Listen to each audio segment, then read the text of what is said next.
vamos a ver cómo a través de la conciencia del sacerdote del pueblo, que se llama el padre Rentería, evoca las innumerables veces que solapó a Pedro Páramo en sus afanes sexuales y perdonó los pecados de las mujeres que le confesaban dolientes haberse acostado con él o tener hijos de él.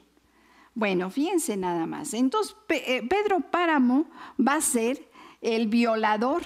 Otra vez volvemos a la imagen de esa de la hija de los hijos de la Malinche, nada más que aquí todos son hijos de Pedro Páramo, ¿no? Las Malinches van a ser todas las mujeres del pueblo de Comala.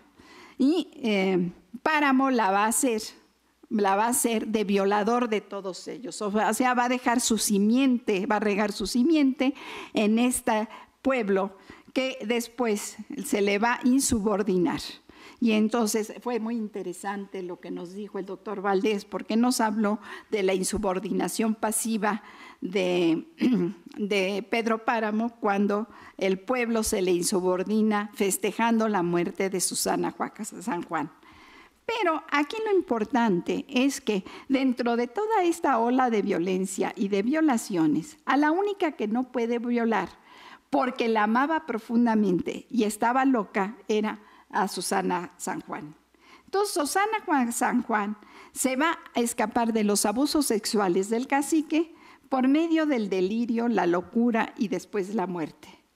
Pero eso no quiere decir que Susana San Juan esté exenta de violencia. ¿Por qué? Porque el novelista nos va a sugerir un abuso sexual, un incesto entre su padre y Susana San Juan, muy marcado en un diálogo que tiene Pedro Páramo y Fulgor Sedano, cuando Fulgor Sedano, que era su administrador, le dice, ya llegó Bartolomé San Juan y su hija. Entonces dice, bueno, no sé si será su hija porque la trata como mujer. Y entonces sabe que Pedro Páramo, que ya está muerta, la mamá de Susana San Juan, entonces nosotros, como Rulfo muchas veces habla por alusiones, nos alude a ese tratamiento incestuoso que hay entre el padre y que se va a confirmar después cuando en la muerte del padre llega un gato y recorre el cuerpo de Susana brinconteándole por todos lados. Sí, bueno, estos son, digamos, les he dado tres ejemplos de lo que es, antes de lo que son el reflejo de las mujeres, de la violencia a las mujeres en es decir, antes de que venga el discurso femenino. Pero cuando aparece el discurso femenino a mitades del siglo pasado,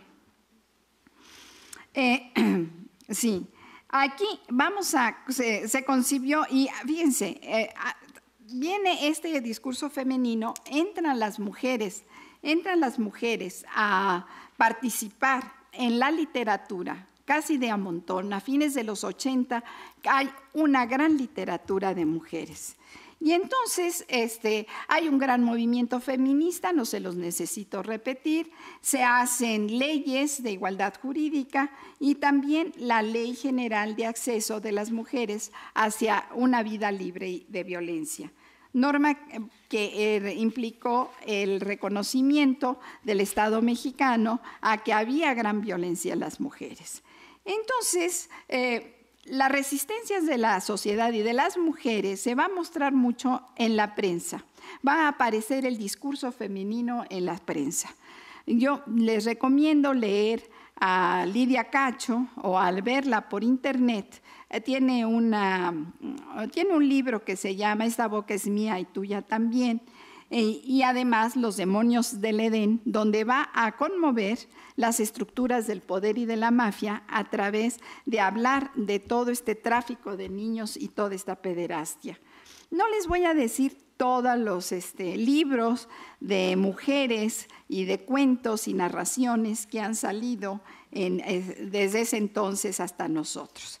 Solamente quiero referirme a algunas violencias feminicidas.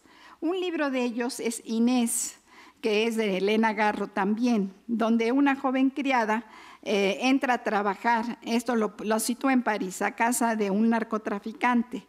Y bueno, ella al descubrir el narcotráfico va a ser... le va a costar la vida con toda clase de excesos hasta que ella enloquece y muere. Excesos sexuales, abusos sexuales, golpes, etc. Y en esto de la violencia feminicida, también hay una novela negra que se llama El Sabate Lobo, de Salvador Hurtado, donde el lobo, una especie de vampiro, y una enfermera llegan a Ciudad Juárez.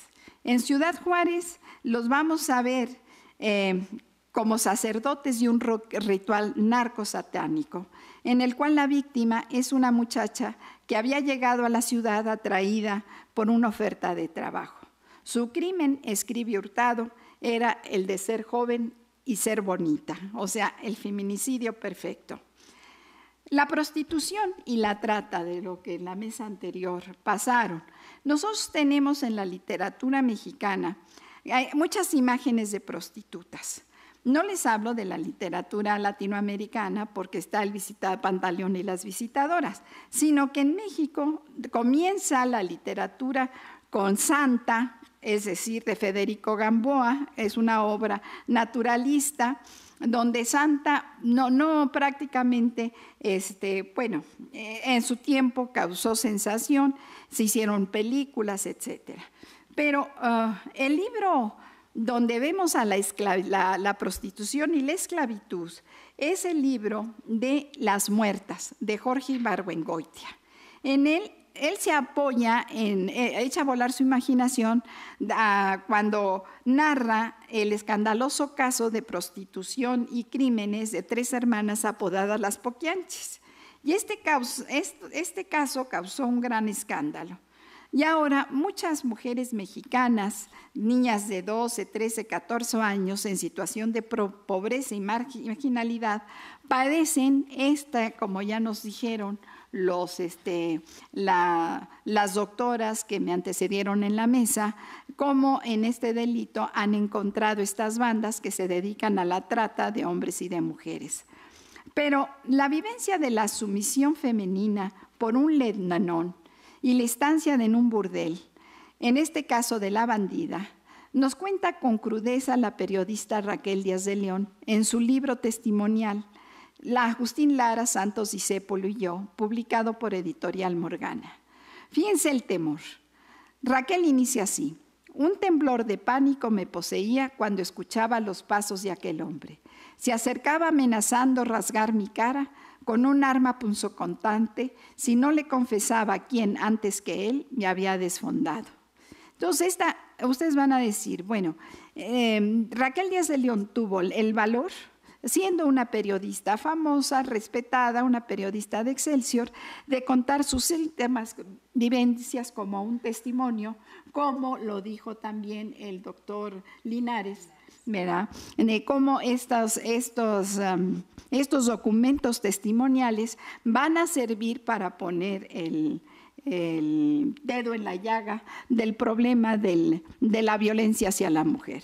Por último, me quiero referir al abuso sexual de una niña cometido por el propio padre, que es un tema que desarrolla Margarita Ponce en un cuento titulado Huellas, publicado en 6 conjuros del pentagrama. En él nos cuenta cómo en un safari por Nepal, Jazmín es acechada por un tigre. En su memoria recuerda a otra fiera, cuyo colmillo, entre comillas, fíjense toda la carga simbólica que tiene el utilizar la metáfora de tigre para referirla a la situación que ella había pasado, que pasó Jazmín, emponzoñó la sangre y la leche de su madre con la sífilis. Esa fiera casera ronda por el hogar y la atemoriza. Mientras se desarrolla la niña, el tigre la golpea, le da zarpazos, destruyendo su confianza en los demás. Y cuando el cuerpo despierta la pubertad, desgarra su inocencia, es decir, la viola. Jazmín desea morir. Pero lo sobresaliente de esta historia es la metáfora del padre tigre que se va desenvolviendo a lo largo del texto hasta deshacer la vida de la niña convertida en mujer. Bueno, Ya aquí nos dan datos duros, nos dieron datos duros sobre la realidad mexicana en lo que es la violencia de género. No se los voy a repetir, solamente les voy a decir, fíjense, en un libro que se llama Uniendo Voces contra la Violencia Familiar y de Género, que se publicó en 2011, Olga Bustos Romero, investigadora de la Facultad de Filosofía de esta universidad, nos da datos duros de esta realidad, a pesar de todas las leyes y las leyes internacionales y todo lo que se ha hecho. Nos dice, 1 de cada 5 mujeres ha sido maltratada física y sexualmente por uno o varios hombres en algún momento de la vida. Esto en un reporte del Banco Mundial. La violencia es una causa de muerte e incapacidad entre mujeres en edad reproductiva, tan grave como el cáncer. Es otra cifra del Banco Mundial. Cada 15 segundos una mujer es agredida. Esto es de la Organización Mundial de la Salud. 1 de cada 3 hogares ha vivido episodios de violencia continuos en forma de maltrato emocional, intimidación, abuso físico y sexual. Y bueno, estas prácticas sociales son permitidas por las actuales condiciones históricas que vive el país. Un clima de violencia provocado por la inseguridad, el narcotráfico, la corrupción y la educación deficiente, que permite atentados contra la integridad, la salud, las libertades y la vida de las mujeres. Y hasta hoy, muchos periodistas y escritores siguen siendo visibles, gritando en la literatura, en sus ensayos, en sus reportajes, el de profundidad, esta realidad criminal, donde impera el silencio, la omisión, la negligencia y la colusión de las autoridades encargadas de erradicar estos delitos. Y aquí, para terminar, yo les puedo decir que la literatura no puede cambiar el mundo, pero sí intensificar las conciencias, o sea, a expandir nuestra conciencia, haciéndolas más sensibles ante una realidad injusta como la de la condición femenina en desigualdad social. Pues nos falta mucho camino para que la mujer en México viva una vida libre de violencia.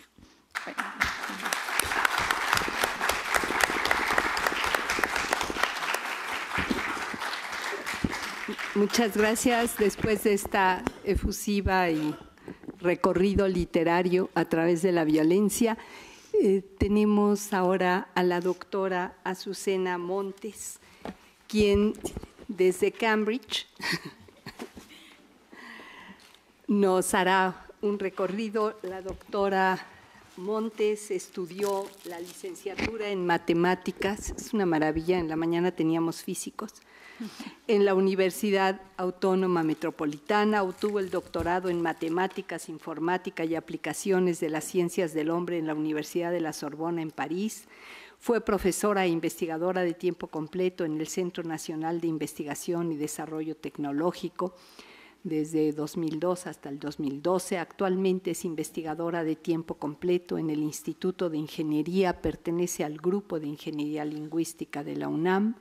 Sus áreas de interés en la investigación, ella dice que son nada más la semántica cognitiva, la representación del conocimiento y la lingüística computacional, pero está entre nosotros. Ha participado en conferencias, congresos y proyectos de investigación nacionales e internacionales, y solamente mencionaré algunas de sus múltiples publicaciones. A Method for Automatic Test Categorization, Classification and Semantic Analysis, Toward Invariant Meanings of Spatial Preposition and Preverbs, Arquitectura de un caché para almacenar sitios web en dispositivos móviles, Pocket PC, y muchas publicaciones más. Sus áreas de interés en la investigación son, como dijimos, semántica cognitiva, representación del conocimiento, lingüística computacional aplicada a textos y trabajos en estudios forenses. Gracias.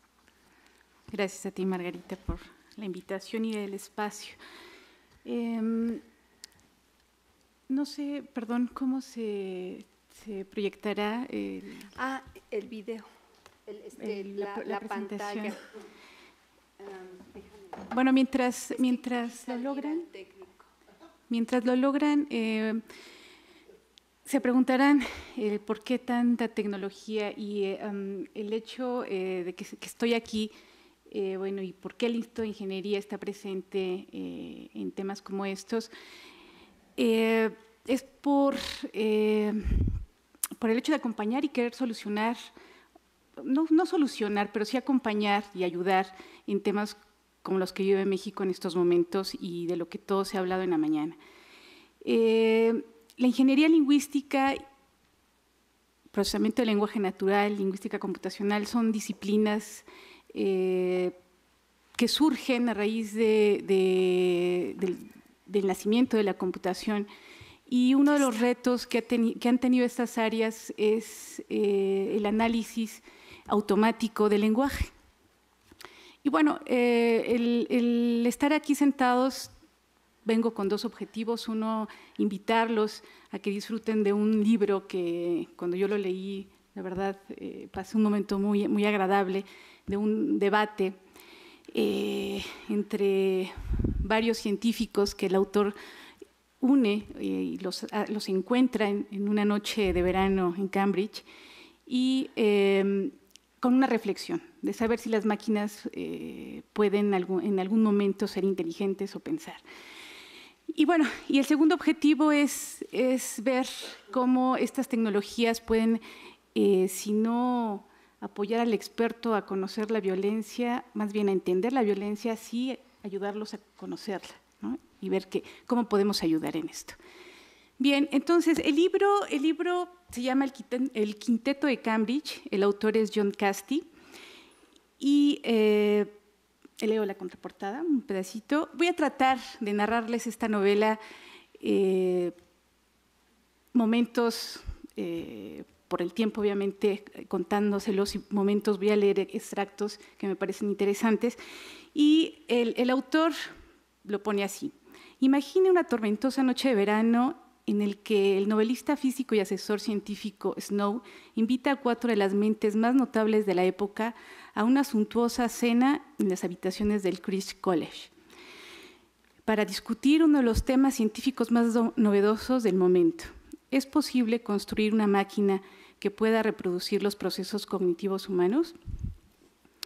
Esa es la pregunta que quiere responder Snow, bueno, el autor, uniendo a estos personajes.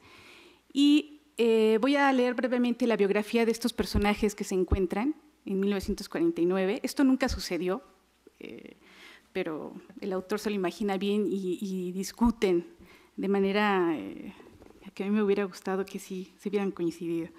Bien, Snow fue novelista, funcionario y físico. Demostró con sus propios logros que la división que él pregonaba de la sociedad occidental en 2 culturas polares, las ciencias y las humanidades, no tenían que ser absolutas. Snow se doctoró en física en Cambridge, en donde fue fellow del Christ College. Contrató talentos científicos para el Ministerio de Trabajo durante la Segunda Guerra Mundial y posteriormente fue miembro del Parlamento y del Gobierno. La conferencia Rede que dictó en Cambridge en 1959, Las 2 culturas y la revolución científica, advertía de las consecuencias de la falta de comunicación entre los científicos y los humanistas. En 1964 le fue otorgado el título de la nobleza vitalicio. Haldane fue un genetista, divulgador científico y activista político. Contribuyó con sus análisis matemáticos en el campo de la genética de las poblaciones a llenar el vacío entre la genética clásica y la teoría evolutiva. Después de estudiar en Oxford, Haldane pasó 10 años en Cambridge antes de hacerse cargo, en 1933, de una cátedra en el University College de Londres. Emigró a la India en 1957, donde prosiguió sus trabajos en estadística y genética hasta su muerte. Schrödinger. Schrödinger fue un físico, premio Nobel, y famoso por sus trabajos en mecánica cuántica. Después de doctorarse en la Universidad de Viena en 1910, Schrödinger sucedió a Max Planck en la Cátedra de Física Teórica en Berlín en 1927. Debido a las amenazas nazis, emigró a Alemania en 1933, el mismo año que compartió el premio Nobel de Física en Paul Dirac. En 1939, Schrödinger se unió al recién formado Instituto de Estudios Avanzados de Dublín, donde en 1944, en su serie de conferencias ¿Qué es la vida?, sentó las bases de lo que actualmente es la biología molecular. Schrödinger pasó sus últimos años investigando lo que le había interesado toda su vida, los fundamentos de la física y sus repercusiones para la filosofía y el pensamiento religioso de Oriente. Wittgenstein, me acordé de ti. Sí. Tal vez el filósofo más influyente de este siglo y único en los anales de la filosofía por haber desarrollado dos filosofías enteramente diferentes a lo largo de su vida, la segunda de las cuales rechaza por completo la primera. En 1912, Wittgenstein empezó a estudiar la filosofía de las matemáticas con Russell en Cambridge. Este trabajo condujo a su obra maestra Tractatus Lógico-Philosophicus, que escribió durante su servicio en el ejército austriaco durante la Primera Guerra Mundial. La obra de Wittgenstein sobre el lenguaje, los fundamentos de las matemáticas, la lógica y el significado arrojó gran cantidad de luz nueva sobre diversos problemas.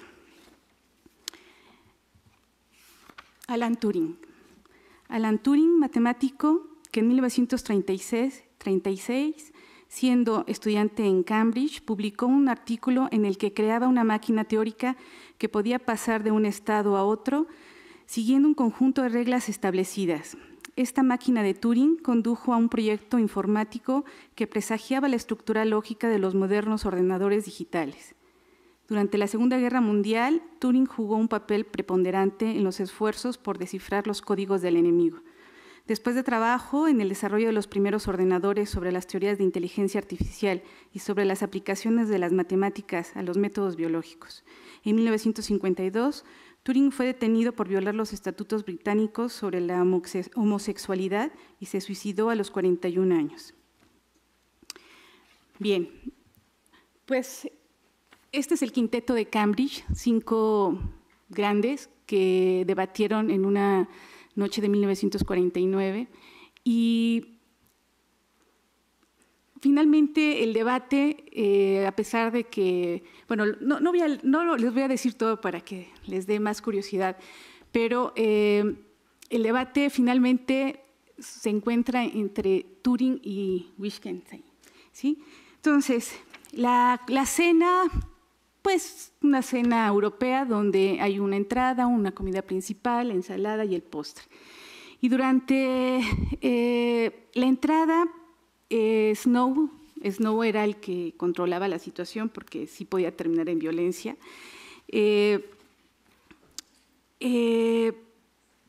Pues los reúne, estaban muy curiosos los autores y Snow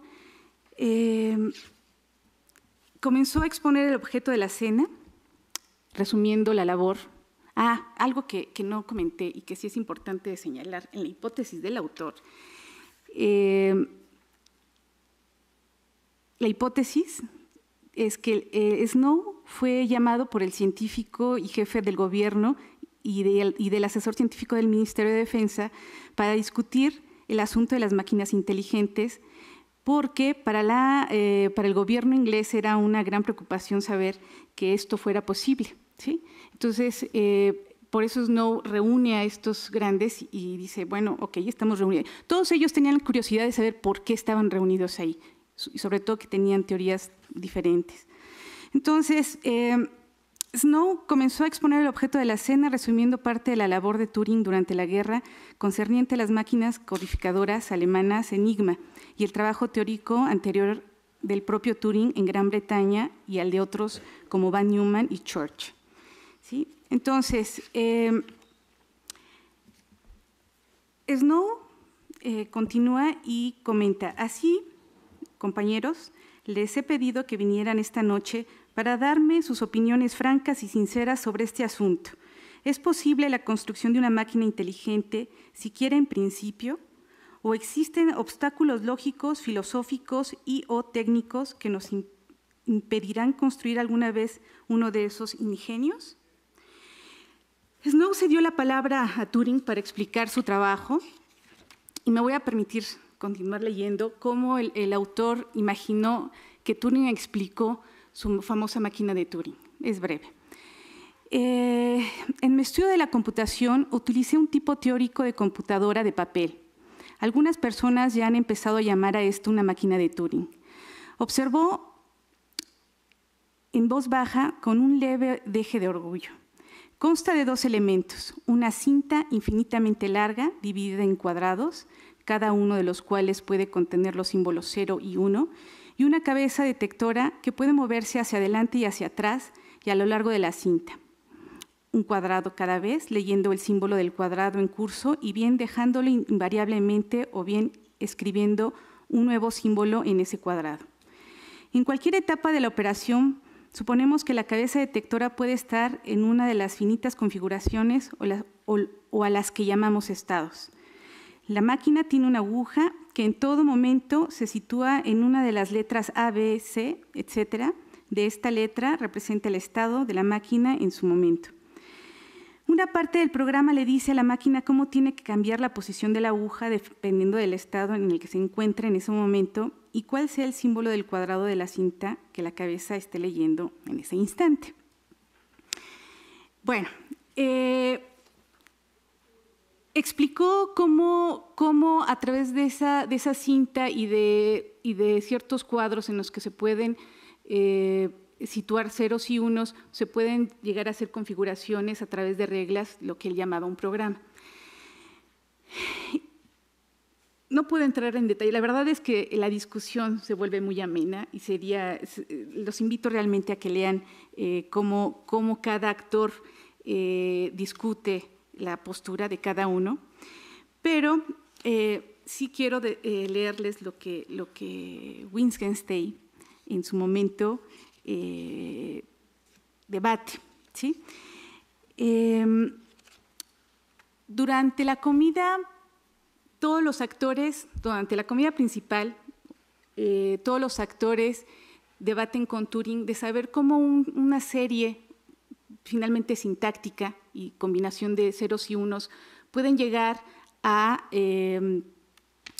interpretar o a codificar semántica, ¿sí? ¿Cómo es posible que un conjunto de símbolos más o menos arbitrarios escritos en una cinta o almacenados en algo puedan llegar a significar algo tan dispar como el sonido de la campana de una iglesia, el destello de un relámpago o incluso este mismo problema que me preocupa, lo dice Snow, y que entraña la relación entre los símbolos y el pensamiento?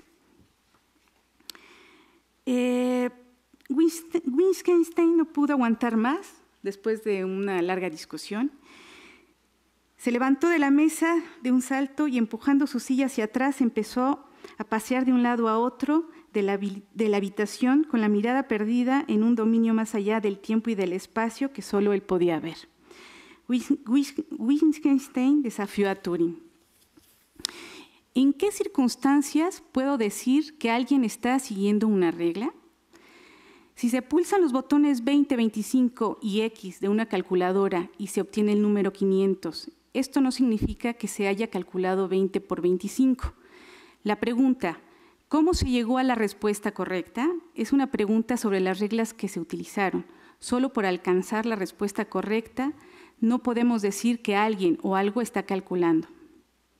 Pero Turing dice que eso es exactamente todo lo que requiere. Lo único que cuenta es la conducta, no cómo se llegó a ella, señaló Schrödinger.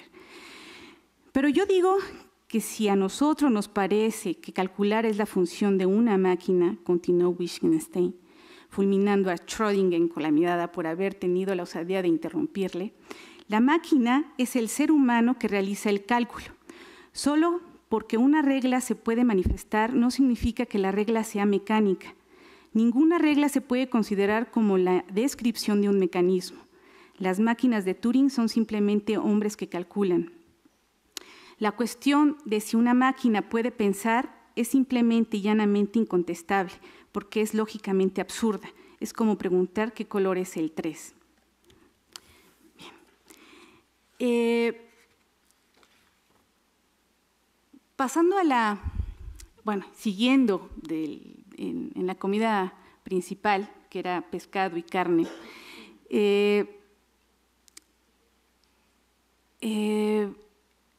Turing propuso un ejercicio que seguramente ustedes conocen, en el que decía, si ponemos a un hombre y a una máquina con reglas de un lado de una habitación y pongo a Snow en otra con un teletipo, ¿sí? Y codifico, hago preguntas, me comunico con ellos, si la máquina puede contestar de manera coherente, entonces el Turing afirmaba que era posible decir que una máquina podría pensar. Y bueno, fue todo un debate porque se llegó a la pregunta de ¿qué es pensar? ¿Sí? ¿Qué es pensar? Si pensar es simplemente los cálculos o va más allá. Hay otras cosas que involucran el pensar, ¿no? Entonces, Haldane, que tenía un carácter muy peculiar, se levanta. ¿Cómo diablos decide uno si otro hombre está pensando? Respondió Turing quisquilloso. Ninguno de nosotros tiene acceso a la vida mental íntima de otro. Lo único que podemos hacer es juzgar basándonos en la conducta de una persona. Yo le digo o le hago algo a usted y usted reacciona de una cierta manera. Luego yo reacciono a su respuesta y así sucesivamente.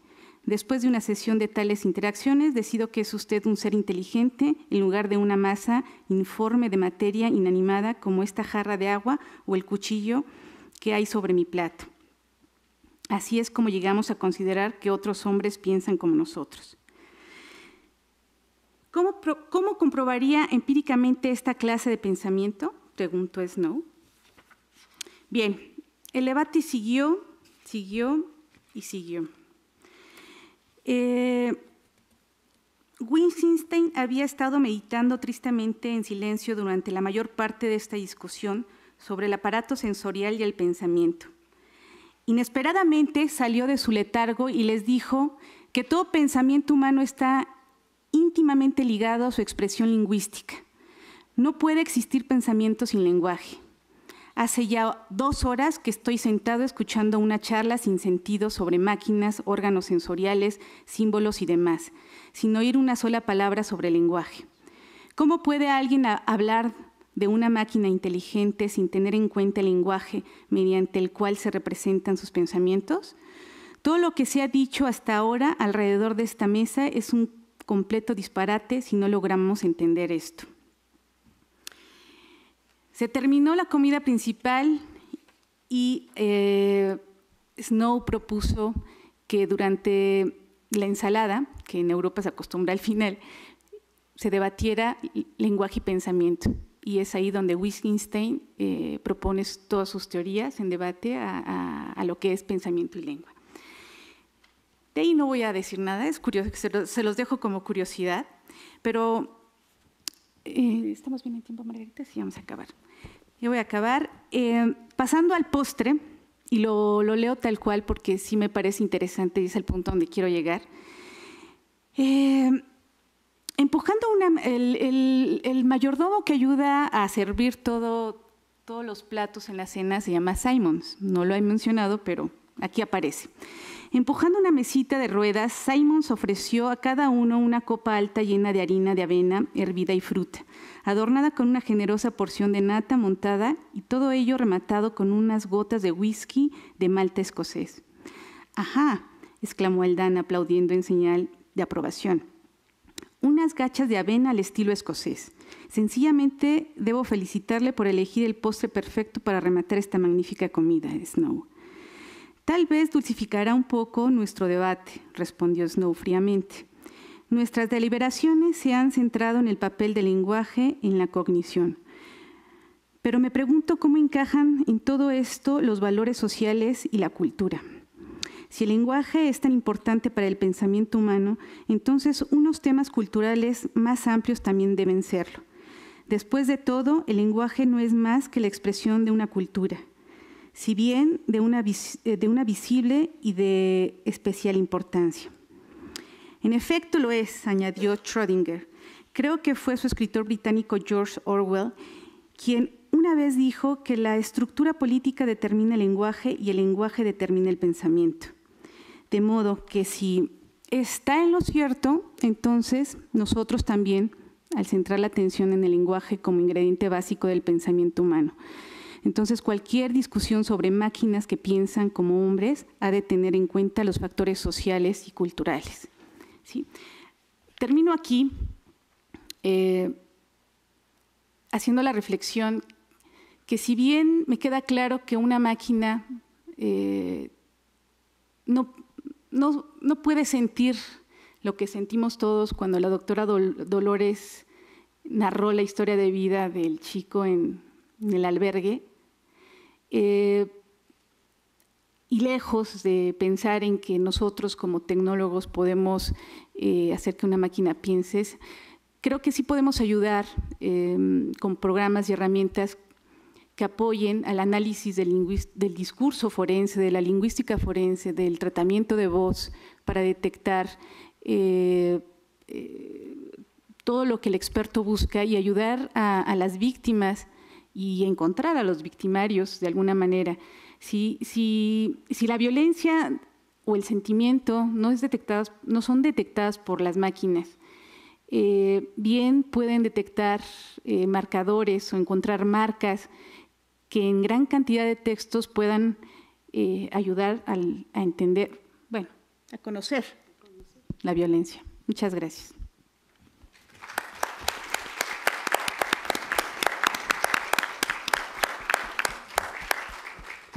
Bueno, pues yo quiero agradecer tanto a Tere Ponce como a Azucena Montes su participación. En rigor, sí, fue Wittgenstein quien pone la palabra en juego, quien avienta la pelota, quien pone el escenario. Y yo quiero agradecer a todos por la resistencia del día de hoy. Esto es resistencia de la sociedad civil, de la conciencia humana, de la academia, y el único propósito de estas jornadas no es solucionar el problema de violencia ni despertar voces iracundas en contra, es que todos podamos conocer un poco más. Debo decirles que el trabajo que el seminario realiza junto con el grupo de ingeniería lingüística que coordina en este momento el proyecto, que es la doctora Montes, nos está ayudando bárbaramente a encontrar datos, pistas, a proponer soluciones, todas temporales, como la pelota de Wittgenstein. ¿Sí? Nada es definitivo, todo se pone en escenario y los escenarios se mueven. Y mil gracias. No sé si hay alguna pregunta, me encantaría, si tienen resistencia, tenemos tiempo, pero si ya no tienen resistencia, estamos aquí. ¿Hay alguien que quisiera hacer alguna pregunta? Por favor, Salvador. Sí, ¿qué tal? Yo quisiera hacer un comentario. Primero felicitar a las ponentes, ¿no? Además, es un hallazgo este libro, ¿no? Además, claro, imagínense una discusión con el creador de la paradoja del gato junto con el filósofo del lenguaje que deconstruyó toda la teoría del lenguaje junto con los matemáticos, en fin. Yo quisiera hacer nada más un comentario respecto a la primera ponencia. Hay 3 corridos que mencionaba Ludwig Margules, el gran director de teatro, que fue mi maestro, donde decía que se podía ver la condición de la mujer a lo largo del siglo XX. Él citaba primero el corrido de Rosita Alvírez, 1900, ¿no? Donde decía una niña ñoña, la matan porque no quería bailar. Armas arcaicas, además, de 3 tiros, nada más uno era de muerte, ¿no? Armas arcaicas. Después citaba un corrido de mediados de siglo, los años 50, que se llama Contrabando y Traición, ¿no? Camelia la Tejana, y decía, bueno, Camelia la Tejana ya era traficante. Además iba con Emilio Varela, que era el amante, y no solo eso, se lleva todo el cargamento y al otro le da con armas más modernas, 7 tiros y los 7 eran de muerte además, ¿no? Y del dinero de Camelia nunca más se supo nada. Vamos, ya estamos hablando de otro tipo de mujer, todavía ligada a la imagen masculina, ¿no? De Emilio Varela. El otro tenía su amante en San Francisco, no sé dónde, y eso fue lo que hace que ésta en un arranque de celos lo mate y se quede con todo. Y después mencionaba el corrido de la camioneta gris, un corrido de los años 80, 90, del siglo que acaba de terminar, en donde hablan de Emilio Varela y de Inés, su mujer, que era muy valiente y linda hembra, carga siempre un R15 para usarlo, no lo piensa. De regreso en Sinaloa le dice Pedro a la Inés, veo que alguien nos sigue, ya sabes lo que hay que hacer, saca pues tu R15 y hazlos desaparecer. Además, narcotraficantes llevaban 100 kilos de la fina que en la gris habían clavado, o sea, ya hablamos de cosas mucho más fuertes y demás. Aquí hablamos de la mujer que es la líder de la operación y es la ejecutora y la limpiadora de todo esto. Entonces, nada más hacer la reflexión de que también en la cultura popular y en el corrido, que es otra forma de narrativa, que viene directamente como herencia de los romances medievales, ¿no? De estas historias que se cantaban, pero que eran historias verdaderas y se contaban, podemos ver la visión popular sobre el papel de la mujer y cómo se desarrolla a lo largo del tiempo. Nada más. Muchas gracias y una felicitación, por favor, a la mesa. Gracias.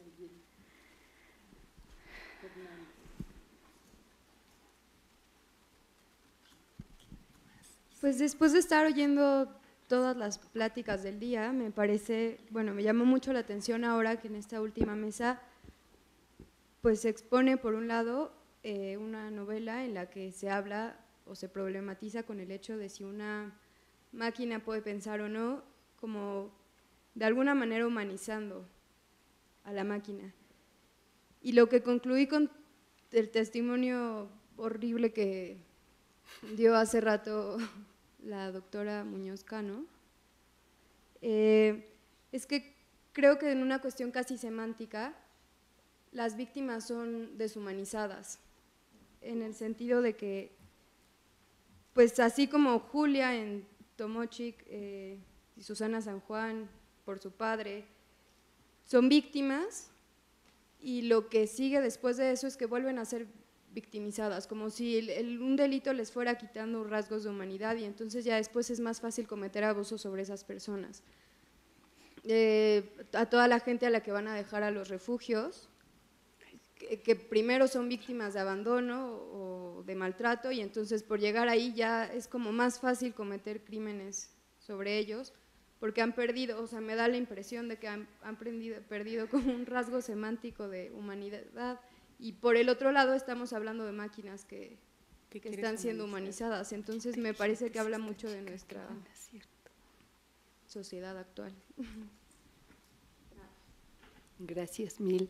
No sé si tenemos más voces. Bueno, yo nada más quería hacer una reflexión sobre lo que decía hace un momento el señor Hurtado, y es que Camelia la Tejana se da después una ópera que compone Gabriela Ortiz. Y cuando Gaby compuso esto, yo me empecé a dar cuenta que era la mezcla de la ética y la estética con la realidad y la ficción. Entonces, testimonios de resistencia social que vuelven a resucitar 50 años después, porque sí. Como un ser ya no solo víctima, sino victimaria y capaz de ejercer su propia violencia, que eso también tiene un hito en la historia. Pues no sé si tenemos algún comentario.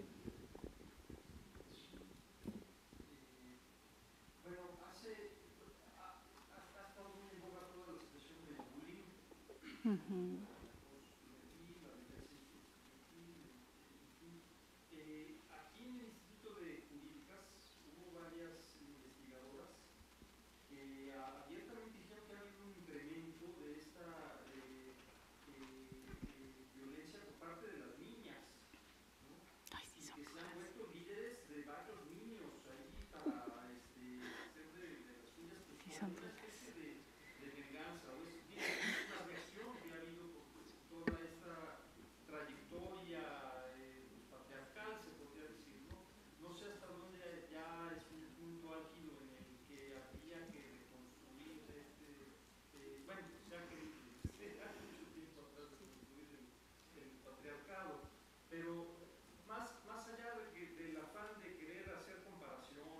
De revanchas. ¿En qué sociedad tal vez ustedes creerían que está superado?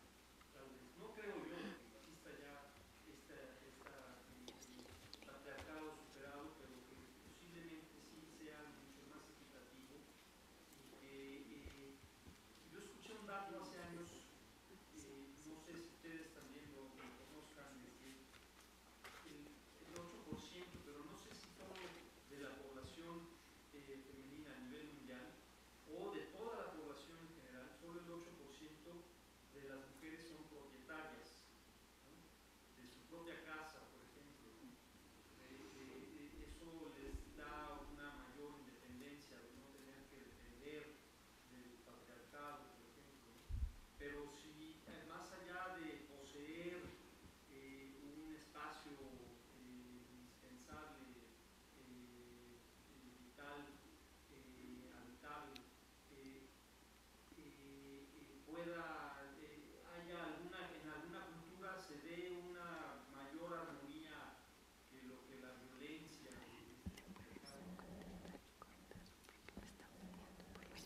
Si quieres te respondo. Mira, por ejemplo, con lo respecto al bullying, yo te puedo decir que ha llegado también a la literatura. Elda Peralta publicó una novela que se llama Yompi.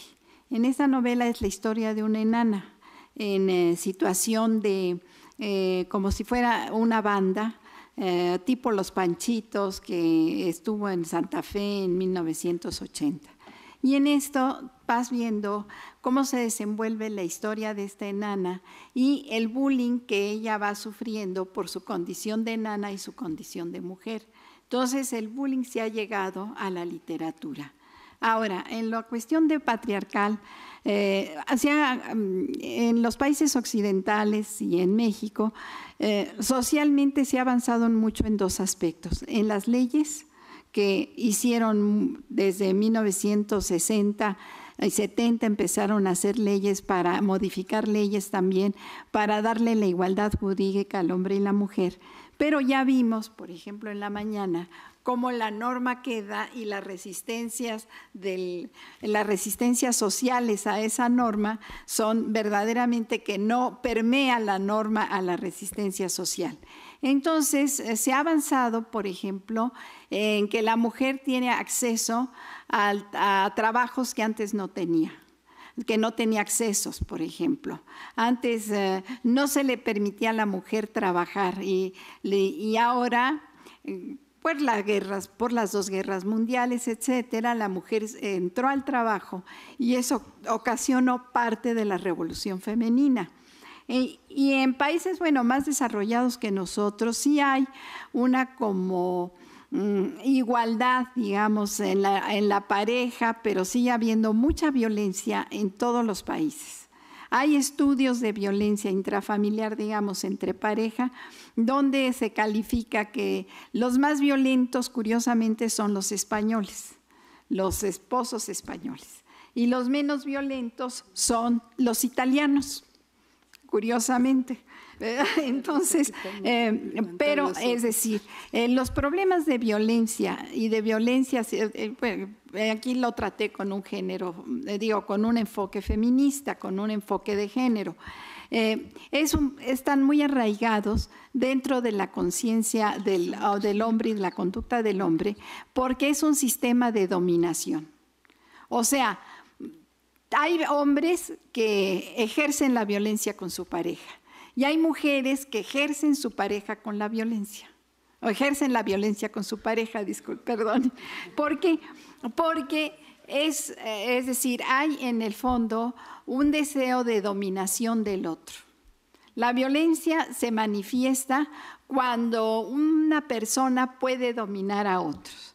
Y cuando los otros no pueden, es decir, no tienen la capacidad de respuesta, por débiles, por mujeres, por niños, por ser mujeres, por ser, pues no sé, por estar en condiciones, por ser pobres, porque hay una violencia también. La pobreza es una violencia social, ejercida por un Estado injusto, que no retribuye bien, y que por una no retribución justa de la riqueza en un Estado o en un gobierno. A ver, sí, bueno, pues eso es lo que yo pienso sobre la violencia. Muchísimas. Tenemos un pequeño problema. Si quieres podemos comentarlo después. Tenemos que cerrar la sala. Sí, perdón. Millón de gracias. Los esperamos aquellos que puedan acompañarnos. Mañana empezamos a las 11 en la Coordinación de Humanidades en el Auditorio Jorge Carpizo. Y si tienen energía, creo que promete ser un día muy interesante. Gracias.